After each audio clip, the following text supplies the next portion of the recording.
ও মাম্মা, Bubai uncle যে লাউ পাতাগুলো দিয়ে গেল সেগুলো জলে ভিজিয়ে কি করবে মাম্মা? দাঁড়া দেখছি এই লাউ পাতাগুলো দিয়ে কি করা যায়। নমস্কার, আমি পালকের মা। মেয়ের হেসেলে আজ থাকছে লাউ পাতা দিয়ে এক লোভনীয় ভর্তা। দেখুন তো সেটা আপনাদেরও পছন্দ হয় নাকি। তার জন্য প্রথমেই 10-12টা লাউ পাতা জলে ভিজিয়ে কিছুক্ষণ রেখে দিতে হবে, যাতে লাউ পাতা থেকে সমস্ত ধুলোবালি জলে পড়ে থিতিয়ে যায়।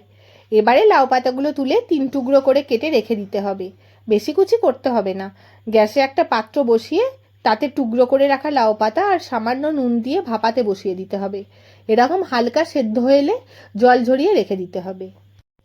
এবার কিছু কুচো চিংড়ি মাছ নুন হলুদ মাখিয়ে হালকা ভেজে তুলে নিতে হবে। এবার ওই তেলই কয়েক কোয়া রসুন দিয়ে একটু লাল রং আর একটা সুন্দর গন্ধ বেরোলে তুলে নিতে হবে। সেই তেলেই এক মুঠো কুচি করা পেঁয়াজ দিয়ে একটু ভাজা ভাজা হলে নামিয়ে ঠান্ডা করতে হবে। এবার একটা মিক্সিং জারে প্রথমে জল ঝরিয়ে রাখা লাউ পাতা, 4টে কাঁচা লঙ্কা, সাথে চিংড়ি, রসুন, পেঁয়াজ সব দিয়ে একেবারে হালকা পেস্ট করে আরও 2টো শুকনো লঙ্কা দিয়ে ভালোভাবে পেস্ট করে নিতে হবে।